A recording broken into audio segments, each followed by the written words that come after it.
All right. So it's a few months now, and what a lot of people had somewhat wished for is now a reality. In fact, when Gotham Knights first came out, a lot of people said, I'm not going to touch this game until it's about $20, and then maybe I'll consider buying it. Well, it appears that your wish has come true for like the nth time. I think what we have to do right now is we need to actually call out those people who actually said they were going to buy the game when it became $20 and say, why not go ahead and do so because you said so?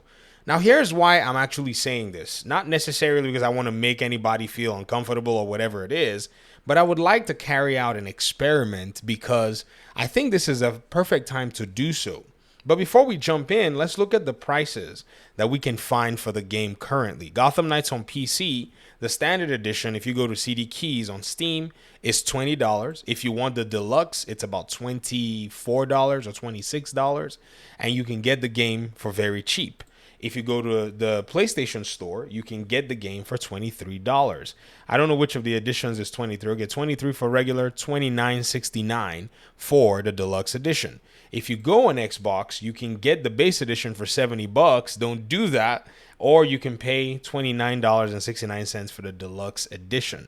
So on these three platforms, what you have is Gotham Knights at the $20 price point, something that is a little bit of change for some of you. You guys spend way more than that on things like, say, skins on, Warzone, or some people spend this on V-Bucks for their kids on Fortnite. So it's not really a big deal for you. Come on now. You're a whale. I'm just being silly, folks. Just being silly. But one really interesting concern that a lot of people had when Gotham Knights came out was they said because of some things they didn't necessarily think they'd like the game. I'm not speaking about those who actually played the game and said they didn't like it. I'm talking about those who did not play the game, but maybe because of some of the things you heard, you thought the game was not going to be a good fit for you. But what I want to say is you actually have to try the game. Because even till now, some people have misconceptions about the game that are just not true. One of them, people still think that Gotham Knights is an online only game. When Gotham Knights is actually a single player game, you can play the game offline. You install it, you go ahead and you get your business done. The reason I'm bringing this up is because just a few days ago, literally, the executive producer at Warner Brothers Montreal, Fleur Marty, went ahead and kind of highlighted a post that she had pretty much just recently seen, or I guess she'd been seeing a lot of posts like these, and all of us in the community that's been paying attention anyways, we've been seeing a lot of posts like that ourselves. This post was highlighting that somebody who actually eventually tried the game felt like they had been cheated from actually getting the game at launch. So this is the post that she put up. She said, torn between feelings of gratitude and sadness for such posts, which have been more and more common lately. Here's what the post says. I'm absolutely floored by Gotham Knights. The post here on Reddit says, I feel like I've been lied to by all of the top reviewers. I have the opposite of buyer's remorse. I'm mad at myself for not buying this day one. This game is so detailed and hits all the right notes. What do people dislike about it? Was there a major patch at some point that fixed the game or something? There was a patch that worked on, performance progressively. It wasn't like the game was just unplayable in a sense. I played the console version for about 14 hours, I think about 6-7 hours on console before I started playing again on PC. And I still from time to time will pick up my console version and play. I have it on all platforms. And it says, I see no review over 70 out of 100, and yet I'm about to personally rate this as higher than the Arkham games. Now, people are going to jump on you for this one because that's an interesting conversation. I say I take the approach that Gotham Knights is an RPG, Arkham games are an action-adventure games. So when you want to rank them, it will be kind of hard because they implement systems very differently to be able to accommodate their genres. And it says, sure, the combat is magnetic and driving is heavy, but that didn't stop Mad Max from being a raging hit. Why is Gotham Knights not a hit? Now, the internet is a very interesting place. That's why Gotham Knights is not a hit. Gotham Knights is one of those games that was very polarizing. A lot of people wanted to see an Arkham game. So when they saw that an Arkham game was not going to be made, they had a knee-jerk reaction for the most part. Couple that with a lot of reviewers who could not be bothered to take their time to actually figure out what this game was about, then you had the perfect storm. In fact, most of these reviewers, you could tell when they were reviewing the game, they could not be bothered to test out the systems or talk about the combat. They lied about specific aspects of the combat. I have two videos where I show Luke Stevens and YouTuber White Light actually lying about the combat. Skill Up also lied about the combat, but I didn't get the time to make the video about it. But if you want, I can pretty much show you the points where he lied because they're actually similar. These reviewers, they basically missed out on kind of the same thing, which is quite wild. But when you go back and you kind of look at all of this, it's quite interesting to see that the knee-jerk reactions have continued to become worse and worse. But I'm trying to see if those people who are willing to maybe go ahead and give it a shot, who basically said they would, are able to do so, and how it is that they actually see the game. One of my audience members has been playing the game just more recently. In fact, it's not because they didn't necessarily eventually, want to play the game. They just said they haven't had the time.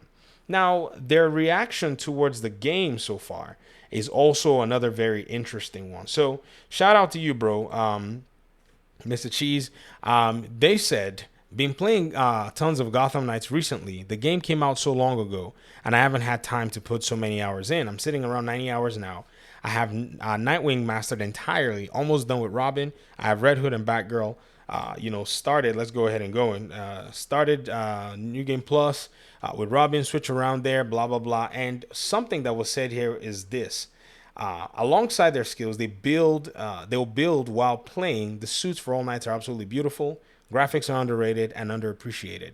I think they're very clean and smooth. Overall, an amazing fun game. This is something that a lot of people don't necessarily tell you about Gotham Knights, is the game is actually fun. And when you think about the fact that a game can be fun, it's almost interesting because in today's day and age, almost everything has got to look like, your Disney production.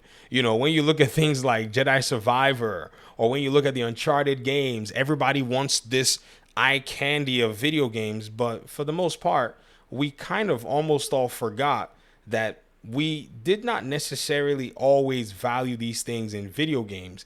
Whenever the video games were fun, we just went ahead and we just played those games and we just enjoyed them for what they were. If you think about it and you go back to games like the Ninja Turtles games, or you go back to games like your Spider-Man games from back in the day, these games, yes, they had, decent graphics, but nothing compared to what it is that you have today. But they were fun. That was the core aspect of, looking at a video game from the gamer's perspective. I think the review business has harmed games more than anything else, especially now that it's very competitive. And a lot of reviewers, in my opinion anyways, they seem to be, overwhelmed whenever these video game releases show up, because they show up in droves.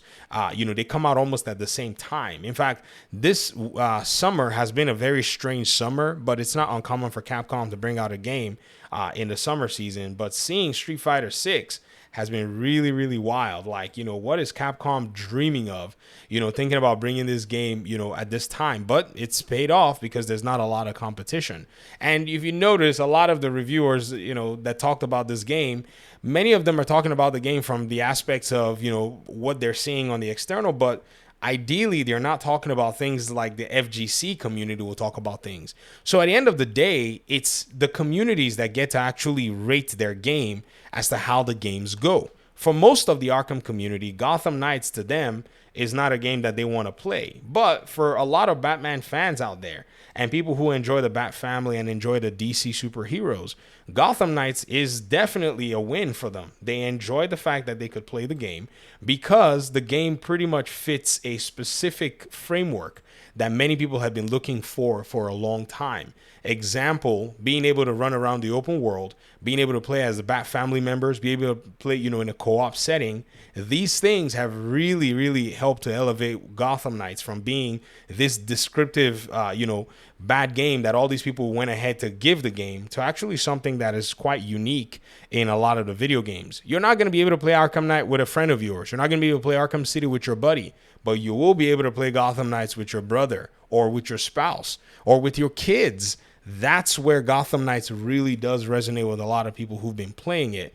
And again, I want to challenge those of you who said that you would only play the game when it becomes about $20. I want you to go ahead and give it a try. Let's see what you think after you're done playing it. If you hate it, that's fine, but you know that you're not investing maybe the whole $60, $70 and it's pocket change for you. Thanks for watching the video. I'll see you guys in another one, hopefully. Peace out.